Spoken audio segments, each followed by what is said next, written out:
ஐம்புலன்களால் ஆக்கப்பட்டிருக்கக்கூடிய இந்த உடம்புக்கு அந்த ஐம்புலன்களே வஞ்சனை செய்கின்றன என்பது. எடுத்த பிறவியினுடைய நோக்கம் மறந்து போய் இங்கே இருக்கக்கூடிய சுகபோகங்கள், சிற்றின்பங்கள், இதன் வாயிலாக அந்த புலன்கள் நம்மை அழைத்து செல்லுகிறது, இழுத்து செல்லுகிறது என்பது அதனுடைய அர்த்தமாக இருக்கிறது. மலங்க புலனைந்தும் வஞ்சனையை செய்ய விலங்கு மனத்தால் விமலா உனக்கு. இப்படி ஐம்புலன்கள் போற வழியிலே போகக்கூடிய மனதிற்கு விலங்கு மனம் என்று பெயர். இறைவனை நினைத்தால், சிவபெருமானை பார்த்தால் அந்த மனம் கசிந்து உருகுகிறது என்று சொல்லுகிறார். இதில் மாணிக்க வாசகருக்கு இருக்கக்கூடிய ஒரு தன்மை என்ன என்றால்,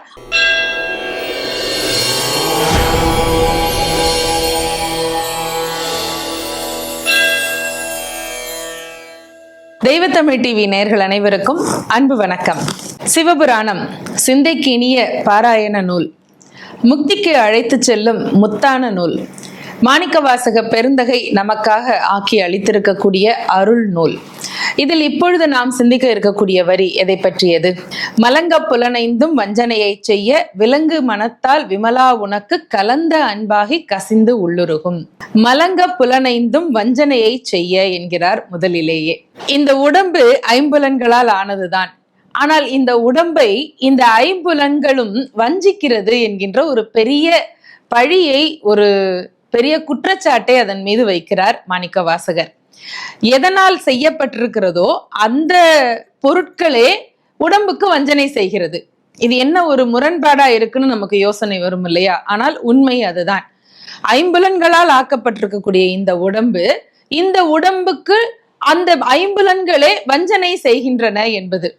எடுத்த பிறவியினுடைய நோக்கம் மறந்து போய் இங்கே இருக்கக்கூடிய சுகபோகங்கள், சிற்றின்பங்கள், இதன் வாயிலாக அந்த புலன்கள் நம்மை அழைத்து செல்லுகிறது, இழுத்து செல்லுகிறது என்பது அதனுடைய அர்த்தமாக இருக்கிறது. ஐம்புலன்களும் வஞ்சனையை செய்கின்றன என்கிறார். இது நாம கொஞ்சம் சிந்திக்க வேண்டிய செய்தி. என்ன சிந்தனை? சில பேர் நாம நினைப்போம், இனிமேல் காலையில அதிகாலை எழுந்து உடற்பயிற்சி செய்யணும், நடைப்பயிற்சிக்கு போகணும், உடல் ஆரோக்கியத்துக்கான நேரத்தை நாம் அதுல செலவிடணும் அப்படின்னு எல்லாம் நிறைய பேர் நினைக்கிறது உண்டு. ஆனால் அதிகாலை நேரம் எழுந்திருக்கிற நேரத்துல இந்த உடம்பு படுக்கையை விட்டு எழுந்திருப்பதற்கே அது ஒத்துழைக்கிறது கிடையாது. அதுவே ஒரு பெரிய வஞ்சனை தானே. முதல் நாள் ஒரு பேச்சு, காலை 5 மணிக்கு எழுந்திருக்கிற போறோம் என்று நினைத்து விட்டு படுத்தால் காலை 5 மணிக்கிலிருந்து அது மறுபடியும் தூங்குவதற்கான அந்த எண்ணமே அதற்கு கொடுத்து இருக்கக்கூடிய ஐம்புலன்களும் ஒத்துழைப்பு செய்யாமல் 5ன்னு நினைச்சது 6 ஆகி 7 ஆகி பிறகு வழக்கமா 8 மணிக்கு எழுந்திருக்கிறவர்கள் நம்மள நிறைய பேர் உண்டு.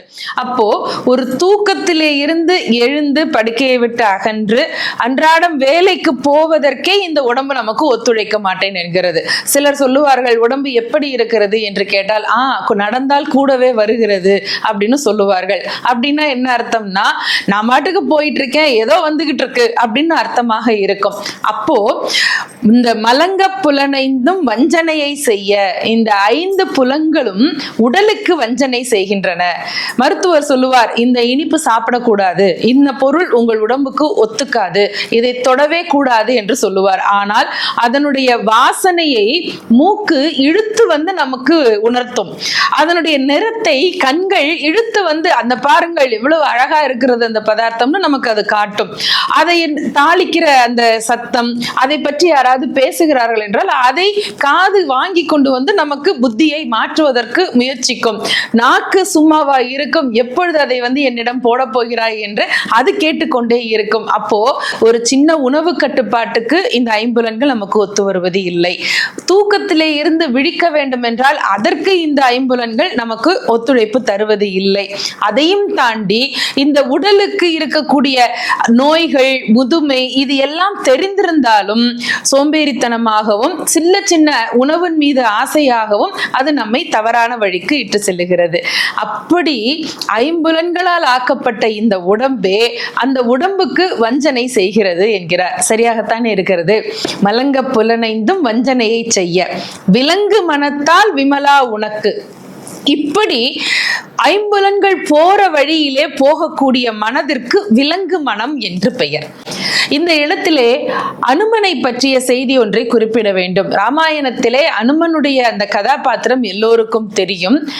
பஞ்சசேனாபதிகள் வதம் நடக்கிறது சுந்தரகாண்டத்திலே. அப்படி நடக்கிற பொழுது பஞ்சசேனாபதிகளையும் இழுத்து பிடித்து அப்படியே தரையில் போட்டு அடித்து வெற்றி பெறுகிறார் ஆஞ்சநேய பிரபு. அந்த காட்சியை கவிச்சக்கரவர்த்தி கம்பன் சொல்லும் பொழுது சொல்லுவார், இந்த பஞ்சசேனாபதிகளை எல்லாம் ஆஞ்சநேயர் இழுத்து பிடித்து அடித்து வெற்றி பெறுகிறார் இல்லையா, அந்த காட்சி எப்படி இருக்கிறதாம், ஐம்புலன்களையும் அடக்கி நல்ல வழிக்கு செல்லுகிறது பாருங்கள் மனம். அந்த மனம் எப்படி இருக்கிறதோ அதுபோல இந்த வெற்றி வீரன் ஆஞ்சநேயமூர்த்தி இருக்கிறதாக கவிச்சக்கரவர்த்தி குறிப்பிடுவார். இப்படித்தான் மலங்க புலனைந்தும் வஞ்சனையை செய்ய விலங்கு மனத்தால் என்று சொல்லுகிறார். விலங்கு மனம் என்று சொன்னால் போற வழியிலே, ஐம்புலன்களும் போற வழியிலேயே போய் நல்லது கெட்டதை பற்றி சிந்திக்காத மனதிற்கு விலங்கு மனம் என்று பெயர். ஆனால் அனுமனோ விலங்கு இனத்தை சேர்ந்த ஒரு வானர வீரன் தான். ஆனால் அவனுடைய மனம் கட்டுப்பாடாக இருக்கிறது என்பதனால் தான் அவரை நாம் தெய்வமாக வணங்குகிறோம்.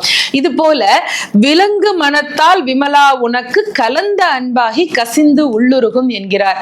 மனது விலங்கு போல இருந்தாலும் இறைவா உன்மேலே நான் பக்தியும் அன்பும் கொண்டு விட்டேன் இல்லையா, அந்த அன்பு என்னை பஞ்ச அங்கங்களாகிய அல்லது ஐம்புலன்களாகிய இந்த தவறான பாதைக்கு இழுத்து செல்லாமல் உன் பக்கம் என்னை இழுத்து வருகிறது என்று சொல்லுகிறார். விலங்கு மனத்தால் விமலா உனக்கு கலந்த அன்பாகி கசிந்து உள்ளுருகும். இதில் இன்னொரு செய்தி, அன்பு என்பது காட்டப்படுவது, செலுத்தப்படுவது அல்லது செலுத்துபவர்களிடமிருந்து பெறப்படுவது, இப்படித்தானே கேள்விப்பட்டிருப்போம்.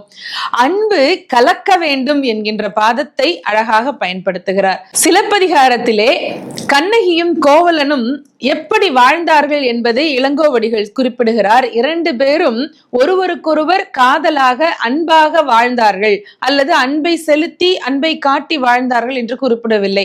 இரண்டு பேரும் அன்பில் கலந்து வாழ்ந்தார்கள் என்பது, நீயும் நானும் வேறில்லை என்று இரண்டர கலக்கக்கூடிய அந்த அன்பு அங்கே காதலாக காட்டப்படுகிறது.